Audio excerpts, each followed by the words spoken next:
Welcome to Bishop Academy online classes. Students, today in this video, part 5th, we will study about DNA replication is semi-conservative. Students, in DNA replication, we already study about कि what is the process of replication. Replication का process क्या है, हम video part 3 में हम पढ़ चुके हैं ऑलरेडी. उसमें एक चीज़ हम ऑलरेडी पढ़े हैं कि डीएनए रिप्लिकेशन रिप्लिकेट करता है, मीन्स डीएनए अपने ही जैसे कॉपी करता है. लेकिन डीएनए रिप्लिकेट करता है वो किस तरह से, तो सेमी कंजर्वेटिव. तो हम इस चीज़ को समझना है कि सेमी कंजर्वेटिव उसमें भी बता चुके हैं कि सेमी कंजर्वेटिव का मतलब क्या है कि डीएनए की जो 2 स्ट्रैंड्स है और दोनों स्ट्रैंड्स जैसे यहाँ पर अलग हो रही है, सेपरेट हो रही है, यह स्ट्रक्चर है डीएनए का, और यहाँ से दोनों जो है सेपरेट हो रहा है.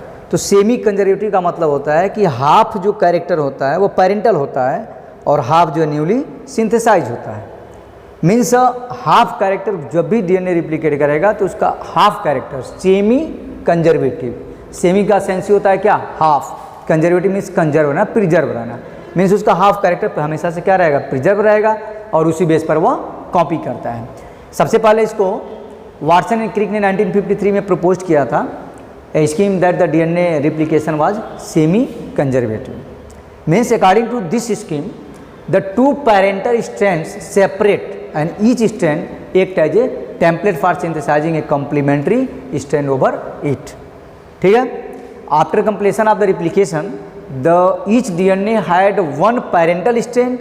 एक इसकी क्या होती है, parental strand होती है, and one newly synthesized होता है. इसका सेंस यही है. लेकिन डीएनए रिप्लिकेशन सेमी कंजर्वेटिव, ये चीज़ समझ में आ गया. लेकिन इसको कुछ साइंटिस्ट इसको एक्सपेरिमेंटली प्रूव किए थे. सेमी कंजर्वेटिव रिप्लिकेशन एक बार और इसको देख लेते हैं डिफिनीशन में कि half of the parental DNA molecules, जैसे यहाँ पर दिया है पेरेंटल मॉलिक्यूल्स है, ठीक है. Half of the parental DNA molecules is conserved in each new double helix paired with a newly synthesised complementary strand. और इसका सिग्निफिकेंस क्या होता है कि the genetic information is insure to be transferred from the one generation to next generation with a high facility. अब यहाँ पर हम देख सकते हैं कि जैसे कि एडेनिन है, थाइमिन, गुआनिन, साइटोसिन है. यहाँ पर दिया ना कि यह इसका सिग्निफिकेंस क्या है कि the genetic information insure to be the transferred from one generation to next generation with a high efficiency.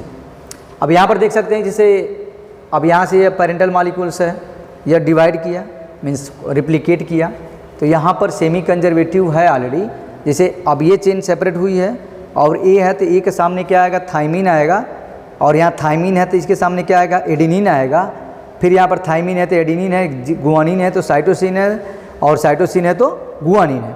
यानी जो ये पेरेंटल डीएनए हो गई और यह एक न्यूली सिंथेसाइज है. मीन्स सेमी कंजर्वेटिव है. मीन्स इस डीएनए का हाफ पार्ट हमेशा से प्रिजर्व रहता है और हाफ वाला जो होता है वो न्यूली सिंथेसाइज होता है. इसमें भी हम देख सकते हैं ये जो सेकेंड वाली जो चेन है, तो यहाँ पर क्या है, टी है, थाइमिन, एडेनिन, साइटोसिन, गुआनिन. तो थाइमिन, एडेनिन, साइटोसिन, गुआनिन ये डॉटर मॉलिक्यूल्स हैं. अब इसके सामने बना तो वह न्यूली सिंथेसाइज हुआ और ये पेरेंटल है. यानी पेरेंटल पार्ट हमेशा से क्या रहता है, कंजर्व रहता है. अब इस चीज़ को कुछ साइंटिस्ट ने इसको प्रूव किया एक्सपेरिमेंट के थ्रू.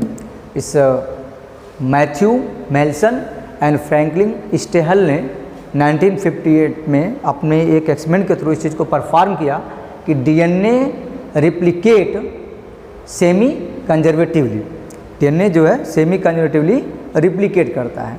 मीन्स हमेशा से उसका एक पेरेंटल पार्ट होता है और एक न्यूली सिंथेसाइज होता है. ठीक है. उसने क्या किया कि they grew the Escherichia coli in a medium containing ammonium chloride in which the nitrogen 15 is the heavy isotopes. Nitrogen 15 है यहाँ, is the heavy isotopes of nitrogen for many generation. किसमें ग्रो कराया इशर्सिया कोलाई को, medium था जिसमें ammonium chloride था, experiment है उसमें, तो हैवी नाइट्रोजन के आइसोटोप्स थे उसमें. ठीक है, नाइट्रोजन 15 का. As a result nitrogen 15 got incorporated in newly synthesized DNA. This heavy DNA can be differentiated from the normal DNA by the centrifugation. फिर उसको क्या किया, डिफरेंशिएट किया नॉर्मल डीएनए से सेंट्रीफ्यूगेशन के प्रोसेस के through in the caesium chloride density gradient. ये एक प्रोसेस है जिसके थ्रू डीएनए को उससे सेपरेट करते हैं। फिर उस डीएनए को ट्रांसफर किया किसमें, into a medium with normal ammonium chloride, nitrogen 14 था वहाँ। इसके पहले आइसोटोप्स था नाइट्रोजन 15 और फिर से जो दूसरा वाला था नाइट्रोजन 14 था, ठीक है। And took the sample at a various definite time interval as the cells multiplied.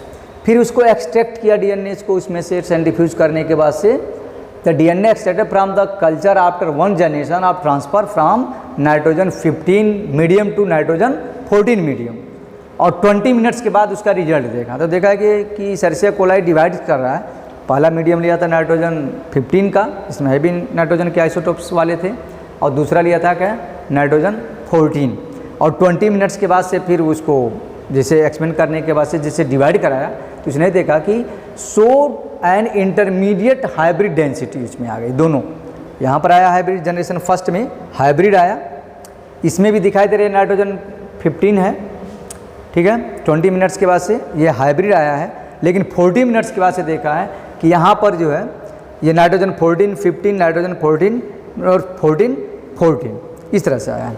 Means parental जो डीएनए था उसका हाफ पार्ट पहले वाले में तो यहाँ पर प्योर आया है, नाइट्रोजन 14 है, ठीक है, लेकिन दूसरे वाले में देखो हाइब्रिड जो इसका आया है, इसमें एक जो है जो चेन है वो पेरेंटल है और एक जो है न्यूली सिंथेसाइज्ड है, ठीक है।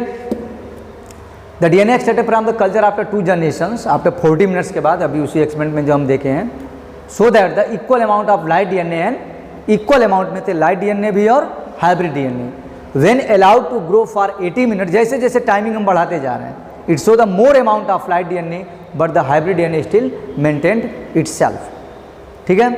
लाइट डीएनए तो बढ़ता जा रहा है लेकिन हाइब्रिड जो है क्या है अपने प्लेस पर ही क्या है रिटेंड है, वो रुका हुआ मेंटेन्ड है। Similar experiment was performed by the Taylor and colleagues in 1958 एक प्लांट्स के ऊपर Vicia faba, using the radioactive thymidine to detect the distribution of the newly synthesised DNA in chromosomes to prove that the DNA in chromosomes also replicate semi conservatively. तो इस तरह से ये prove होता है, जो मेंसल और स्टेहल का ये जो एक्सपेरिमेंट है इसके थ्रू ये प्रूव होता है कि डीएनए रिप्लिकेट सेमी कंजर्वेटिवली। जब भी वह रिप्लिकेट करेगा तो उसका हाफ जो पार्ट होगा वो उसका पेरेंटल पार्ट होगा और हाफ जो होगा वो न्यूली सिंथेसाइज होगा। उसी को हम स्टेप वाइज इसको देख सकते हैं। जिसे पहले नाइट्रोजन 15 लिया, ग्रो कराया बैक्टीरिया को, इसमें सेंट्रीफ्यूज किया किसके साथ, डीएनए इन सीजियम क्लोराइड, ठीक है। इसमें हैवी नाइट्रोजन के आइसोटोप्स थे, डीएनए नाइट्रोजन 15 था। फिर उसको ट्रांसफ़र किया नाइट्रोजन 14 के साथ, सेंट्रीफ्यूज किया, ठीक है। पहले वाले में ओरिजिनल था, फिर यहाँ पर फर्स्ट जनरेशन में हाइब्रिड बना, फिर grow for the second generation nitrogen 15 में जब ग्रो कराया है तो लाइट डीएनए ज़्यादा अमाउंट में आते हैं, लेकिन हाइब्रिड वाले क्या हो जाते हैं, फिक्स हो जाते हैं। और उसमें हम इस तरह से देख सकते हैं कि यहाँ पर ये हाइब्रिड के फॉर्म में इनसे एक पेरेंटल है, ठीक है, और एक प्योरली नाइट्रोजन 14 वाला है। तो इस तरह से यह प्रूफ, इस एक्सपेरिमेंट के थ्रू ये चीज़ प्रूफ हो जाता है कि ये DNA replicates semi conservatively. Okay, thanks.